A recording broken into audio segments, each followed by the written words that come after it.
Alright guys, I have another deck profile, more like a explanation. Went to my locals yesterday, did pretty good. I went 2-1. I lost to the best player there, so it's kind of whatever. But part of the reason I want to put this video out is to explain this archetype. I think people are playing it wrong, so I'll just kind of go through my personal choices and why I think people are playing the wrong cards. So obviously, it's Burning Abyss. We're going to play 3 Skarm, so just your tour guide, 3 Graph. So honestly, guys, the thing about this format, you don't want things to go to the graveyard, so we don't want to attack over things, and that's why I think Dante is bad, which is why you don't want to first turn summon a Dante. And so first turn, you don't grab Skarm. You grab Graph, detach, Skarm pops himself. That means you're not drawing this guy. You don't want to draw these monsters, ever. That means you're not drawing him, and you're not drawing him. All you want these guys to do is to float out of your deck into the graveyard. That's all you want them to do. You never want to actually draw them. And I just think I've seen so many people play, and they don't even know what they're playing, and there's just a first turn summon Dante, and it's just bad. Along with that, I'm playing 2 Sir. The reason being, this guy first turn is awful. He's the worst thing. And you never really, again, you never want to see him. You want him to float out of your deck into the graveyard. Which means that the only time you use him is to grab Dante from the graveyard. Or you grab, you can grab him to grab Sir to grab the Dante. That's all he does. I mean, or grab Skarm. But honestly, you should already have Skarm's effect that turn anyway. It's just 3, I think, is too many. If you open with this, it's just so bad. Like, it's just ridiculously bad. I mean, I don't know. It's just, I can't get over how bad opening with Sir is. He's like the worst card of the deck. Obviously, you're going to play 3 Tour Guide, clutch. The thing is, guys, if you know what you're playing, so I lost my tournament, or I lost the tournament, basically. Final round, we were both 2-0. I lost 2 Shaddoll's and Artifacts. Don't ever have an extra deck monster on board first turn. So that means if you open with Tour Guide and a Skarm, don't Tour Guide first. You want to set that Skarm first.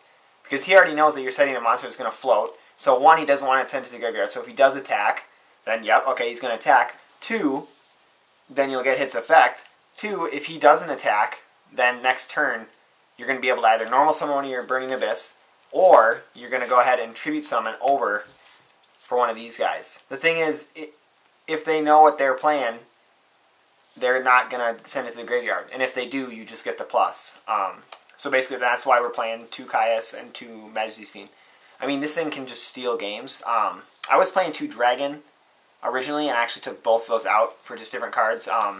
There's 9 good main first turn normal summons, which it lessens if you know what you're playing. Second turn Shaddoll, or when you're playing Shaddoll second round, you don't want to leave an extra deck monster on board, especially when you know they have fusion, if you don't have an answer for it. Now, it's okay if you have an answer. If you've got Karma Cut, if you've got Phoenix Wing, Compulse, Solemn, I mean, any of those, that's okay to leave that extra deck monster on board. If you don't have an answer for it, don't just leave like a Dante or a Giga Brilliant or something like that just sitting on board. It's bad. All these guys are your outs. So, you can special summon your Skarm, your Burning Abyss monsters, and then go ahead. You go into this guy, and that just starts to just end games right there. The reason he beat me is he basically was able to draw the Vanity's Fiend, and then I couldn't play the deck. And I play 9 outs at least, 9 direct outs to that card, and I didn't draw any of them for 4 turns. So, which is again part of why I lost. Another thing, we're running 1 Black Clap Serpent and 2 White. The reason for this, obviously, being you run 2-1. I'm running 2-1 because even running 2-1, I saw this guy more than I saw either one of these. This is almost live. This is live first turn, like all the time. If not, it's live second turn. Otherwise, this guy, once this is live, once this dies, you get this, and then this is live. It just adds more board presence. I do play rank 4s. You probably will almost never go into it. It's pretty rare. But it's nice to have that. I do play 1 Castel because that's what's the better monster to play. But basically what these do is they just allow you to summon. This deck should just constantly push a little bit. It's never a deck where you should, I'm going to make a huge play, because if you get stopped, you can float, but you're not gaining good advantage. you want to just constantly push with a deck. So, you can summon a extra deck monster. You summon a, now I can't remember his name. Summon an Alucard. You pop a back row. If nothing else, it'll trigger one back row, or you can at least pop one. Then you can special summon this. So you can either attack over, or if you don't want to, you just have more board presence. If this goes away, you get another plus. You get the plus off of the Alucard if that was a Skarm or a Graph. Either way, it's just constant little pushes that this deck does really well, and that's why these really help. Then of course, playing one BLS because BLS is freaking amazing all the time, and banishing, it's just fantastic. So on to the spells, and we actually got into a debate about this. He says I should run 1 because you can add it back, but I would argue that if you are able to add this back, that means you're already in a game-winning state.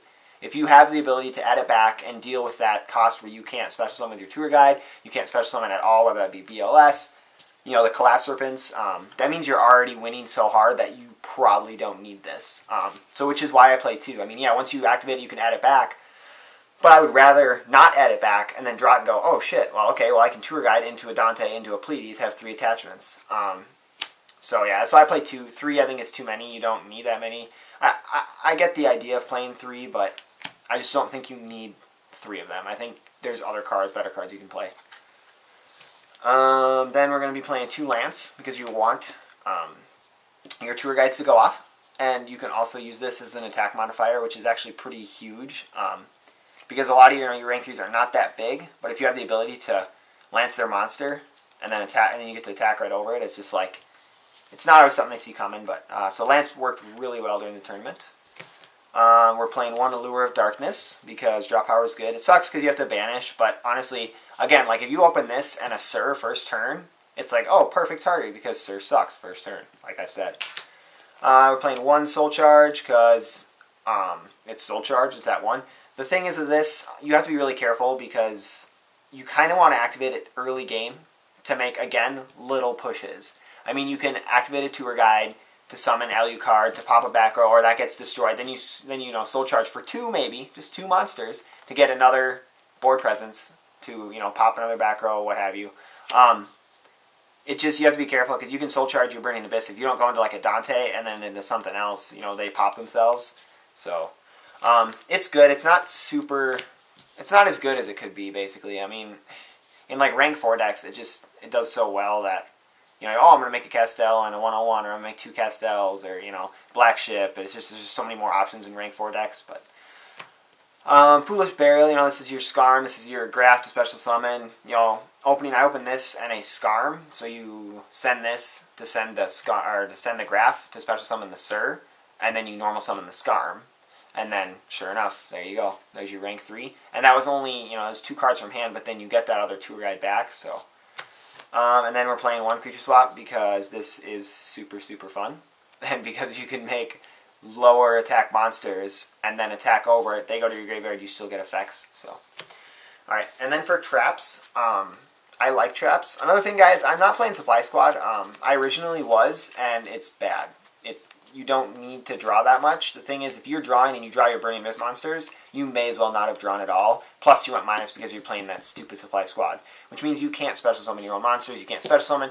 Go attack for Dante. I mean, to give you an idea, guys, if they've got 1 back row, a Winna on board, and you've got a Burning Abyss and a Caius or a Majesty's Fiend in your hand, the ability to be able to special summon and then tribute for Caius and get its effect, or not get it, well, you wouldn't get its effect for special summon, but I mean, just be able to banish that dark monster, burn him for 1,000, or hit the back row. It's too strong, and it's just bad. Supply Squad is just so bad, it just doesn't help the deck. There was another guy playing Burning Abyss at my locals, and guess what?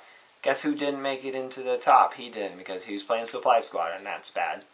So basically we're playing 2 wiretaps. These are, they're good side-out cards, because you don't always need them, but they can actually be really, really good against Shadal's, the Shadal artifact, because you can hit their Sinister Shadow games, and that can just put them really behind, because they count on that, or if you hit the Sanctum.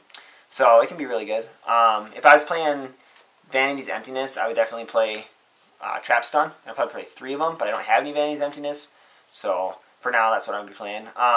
And then are playing some one-odds. We got the Solemn, of course, it's good. The Compulse, this is excellent, this format. For the discards, I'm playing 2 Phoenix Wing, 1 Karma Cut. Just to change it up, I'm playing the 1 Karma Cut. This is honestly not something that it's usually you're going to use its secondary effect. It's to get the banish. I mean, you don't want to send things to the graveyard, so you don't send things to the graveyard. Then I'm playing triple Breakthrough Skill because Breakthrough Skill is really good. Another thing about Wiretap too, guys, is if you're playing your Tour Guide and they Breakthrough Skill, because guess what? Veiler's pretty bad this format. I've seen videos where people say it's good. It's not. This is better. Like, Breakthrough's just better. You can win, you can't justify playing Veiler over this. I mean, if they have a win on board, you can't deal it right away, and you've got a Breakthrough in your grave. Well, there's your answer right there. So Veiler's bad. You need to play Breakthrough. Then we're also playing 2-Dimensional Prison. You could even bump this up to 3. The thing is, I guess prices went up and people are playing it, but people argue both ways because it's not as fast of a trap. But honestly, there's not faster traps that you can banish unless you're playing more Karma Cut. But if you don't have the Burning Abyss, you don't go plus with that. So, and another reason to play 3 Astral Force is if you play another discard target, you can potentially discard with that because it's okay to discard that. But I love Dimensional Prison. I mean, I always have. If you look at my deck profiles, I've always got like 2 or 3 of them. It's such a good card because it just stops them. So, and then we're playing 1 Time Space and 1 Bottomless. Bottomless is kind of bad this format. It usually gets sided out but it hits things. It hits certain things well enough. If they go to make a Pleiades, you can Bottomless. That's really good. So, and then obviously the Time Space is really good. Widna, all that stuff. Something I don't see coming. I mean, I would potentially take this out and I don't even know. I might take a Dimensional out or a Breakthrough just for if I had 2 Vanities and then play 2 Traps done instead of the Wiretaps. But so that is the traps. So then we're going to move on to kind of the most interesting part of my build, the extra deck. And I'm going to go a little backwards here. I'm going to use the guy that I really want to talk about. I'm going to talk about him last. So I got 1 Fortune Tune because, Fortune Tune, you add 500, recycle your Tour Guides. Acid Golem, because that gets over Skill Drain. And honestly, 3000 Beater is really good. You can tribute this with Caius, so it's never really... You should never have a problem getting this out the board, basically. I mean, if you creature swap this once you detach, it's just fantastic, and then they can't special summon, and they take 2,000. It offers too many plays not to play at least one of them. Nightmare Shark, because attacking directly is good. Zen Mains, very good card. Popping isn't good, but the ability to hit back row or monsters that are already established, like not Wind End Construct, is really good. There's a couple changes in here from the tournament. I was able to pick up one of these guys. He's really good. It can't be destroyed by battle or card effect. His rank up his ability is really good too. Yeah, when this card's targeted for attack. So basically, if they don't deal with it, on the main phase and then go to attack it, you can negate the attack. So it makes it not attack, and it's a light target, which is important. It makes your Collapse Weapons and your BLS relevant. I mean, yeah, ready. Basically, turn 1, turn 2. Giga Brilliant. This is like definitely the MVP of the deck. I mean, the thing about this is, if they have something on board and you can summon a Giga Brilliant and you make it 2100, or if you already have an extra deck monster and you power that up, if they don't kill this right away, it gets powered up again. I had a Pleiades at 3100. This guy's at 2400, which is bigger than Winna. If they don't deal with this, it just can become bad because it's 2400. It gets over a lot of monsters. It's not as high attack monsters this format, and if you play this and you play like a Phoenix Wing Blast, a Karma Cut to get rid of basically their stuff, it's just too good. And this is one that you don't mind banishing because you're not going to bring it back to Astral Force it. I mean, obviously that would be one, along with this guy too, and the Fortune Tune. So I almost never make Dante first turn, and the only time I actually ever make Dante is if I have a Pleiades rank up ability, because Dante's bad. But we'll get to that in a minute. Then we're playing the 1 Granosaurus, and that is for the Volcasaurus, of course. We're playing, I should say Mech Whip Engineer. I'm not playing the other guy. I don't have room, honestly, and I don't like it that much. I don't think it's really very relevant. I'd rather make Pleiades. than to make this and then go rank up. But this is really good with like BLS and stuff. So I mean, it can be really good regardless. And even Zen mains, Zen mains stops the destruction of one face-up card. I don't know if you guys have seen that, but so that means it has to be itself. So you can have a Zen mains kind of like Engineer, and then you also get the pop in the end phase. But then we're playing one Alucard. Alucard's good, but I think people overhype him. The thing about it is, yeah, he's able to pop a back row, but ultimately you summon him, you just expect him to either be destroyed by the back row. If not, then you get a free pop. But it just isn't, I don't think it's as good as people say. I haven't really had a need for two. There's been, I guess, 1 or 2 times where I wish I had a second one, but he's a dark, so it doesn't make any of your other monsters relevant. And it can be good, especially if they don't destroy it, and then you get one pop, and they can't do anything, whatever, and then second turn you get another pop. That can be really good, but I don't know. I never really wanted a third or a second. I might try to get one if someone's rolling the trade, but right now, I got this out of a Megaton. I pulled this in a Draco sack out of a Megaton, so playing it, it's good. Then we're going to be playing one Castel, because you can make it. It's just in there for the ability, so. One Heraldic Crest of Horror, and this guy, basically, if they attack, it destroys, all their monsters, I believe. Yeah, yeah, you can destroy all cards your opponent controls, so. And that's when your opponent declares an attack, not on this guy. That's any card, when your opponent declares an attack, you can destroy all cards your opponent's controls. So, and he's 4,000. Like, sorry, what are you going to get over? Oh, killer? Yeah, that doesn't matter. Another change, too, is I did pick up another Pleiades for $12. So I got another Pleiades in here, so that's good. Him with 3 attachments is the shit. I mean, it puts your opponent so far behind, especially any Shaddolls you play. Burning Abyss, Yang Zing, Satellarknights. Like, Satellarknights not as much because, they get to Zenev, they still get to search. But especially the other 2, Yang Zing, or the other 3, I should say, Yang Zing, Shaddolls, and Burning Abyss. If they set a monster and then you can second turn make a 3 attachment Pleiades, you just bounce their monster back. If they don't have an answer for this guy right away, it's like, okay, bounce your monster back. All right. If they go into fusion, if you don't have one of these traps set, which I find it hard to believe you don't, at least one of these, they have to go into fusion and they have to go into construct. Potentially, it can be super poly, but with super poly at 1, it's not something that you need to worry about. You think too hard and you psych yourself out if you try to worry about that all the time. But honestly, it's like, oh, you don't have an answer, okay, I bounce yours back. Or they summon win out, yeah, bounce it back. Okay, you're so behind. They're so far behind, like they just can't catch up. So Pleiades is just fantastic. But like I said, kind of the best card in this deck is this guy right here. So many people I see playing 2, 3 of this guy. He kind of really sucks. And it pisses me off the way people play him and think he's so great. He's an $80 card. He's not worth $80 at all. I would not play him at more than 1. Because you can bring him back with Sir. And obviously. The thing about him is you mill.